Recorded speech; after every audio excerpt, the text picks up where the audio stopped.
ഏതോ ഒരു ആപ്പിൾ മരത്തിന്റെ ചുവട്ടിലിരുന്നപ്പോൾ ഐസക് ന്യൂട്ടന്റെ തലയിൽ ഒരു ആപ്പിൾ വീണു. ആ ആപ്പിളിൽ നിന്ന് അദ്ദേഹം ഗുരുത്വാകർഷണ ബലത്തെക്കുറിച്ച് കണ്ടെത്തി.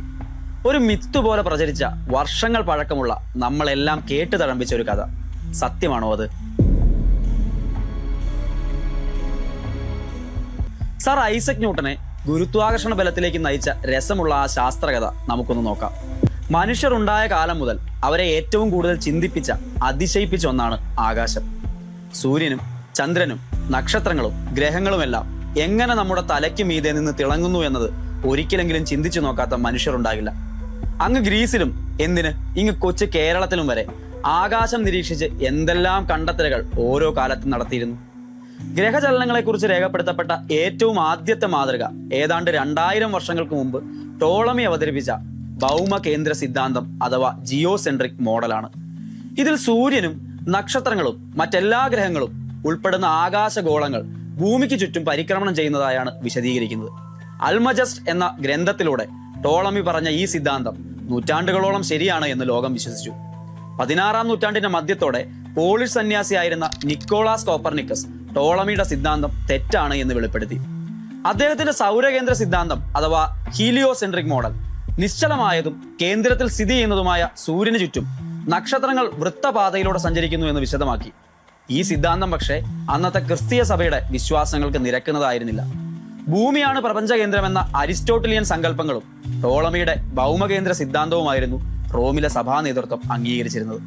വാസ്തവത്തിൽ യൂറോപ്പിൽ ശാസ്ത്രരംഗത്ത് വിപ്ലവം ഉണ്ടാക്കാൻ കാരണമായത് കോപ്പർനിക്കസിന്റെ സൂര്യകേന്ദ്ര പ്രപഞ്ച സിദ്ധാന്തമായിരുന്നു.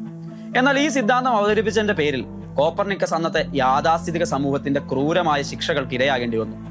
കോപ്പർനിക്കസിനെ ലോകം ഒറ്റപ്പെടുത്തിയ ആ കാലത്തിനു ശേഷമാണ് ടെലസ്കോപ്പിനെ ആകാശത്തേക്ക് തിരിച്ചു വെച്ചുകൊണ്ട് ഗലീലിയോ ഗലീലി പ്രപഞ്ച സത്യം തേടിയിറങ്ങിയത്. 1610 തന്റെ വാന നിരീക്ഷണ ഫലങ്ങൾ ചുരുക്കി അദ്ദേഹം ദ സ്റ്റാറി മെസഞ്ചർ എന്നൊരു ലഘു ഗ്രന്ഥം പുറത്തിറക്കി. സൗരകേന്ദ്ര സിദ്ധാന്തത്തെ അനുകൂലിക്കുന്ന തെളിവുകളായിരുന്നു ഗലീലിയോ ഉന്നയിച്ചത്. സ്വാഭാവികമായും ഗലീലിയോയ്ക്കും വലിയ എതിർപ്പുകൾ നേരിടേണ്ടി വന്നു.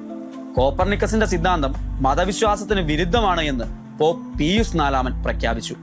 കോപ്പർനിക്കസിനെ അനുകൂലിച്ച് ഗലീലിയോ സംസാരിക്കുന്നതും എഴുതുന്നതും പോപ്പ് വിലക്കി. എന്നാൽ പിൽക്കാലത്ത് ഗലീലിയോ പ്രശസ്തമായ മറ്റൊരു ഗ്രന്ഥം കൂടി രചിച്ചു. Dialogue on two chief world system എന്ന ആ ഗ്രന്ഥം മതമേധാവികൾക്കൊരു ഞെട്ടലുണ്ടാക്കി. അന്നത്തെ പോപ്പിനെ ആ ഗ്രന്ഥത്തിൽ കളിയാക്കുന്നതായി ആരോപണം ഉയർന്നു. അതിന്റെ പ്രത്യാഘാതമായി അന്ന് വൃദ്ധനായി മാറിയിരുന്ന ഗലീലിയോയെ കുറ്റവിചാരണയ്ക്ക് വിധേയനാക്കി. തന്റെ വിശ്വാസങ്ങളെ പരസ്യമായി തള്ളിപ്പറയാൻ ഗലീലിയോ നിർബന്ധനായി.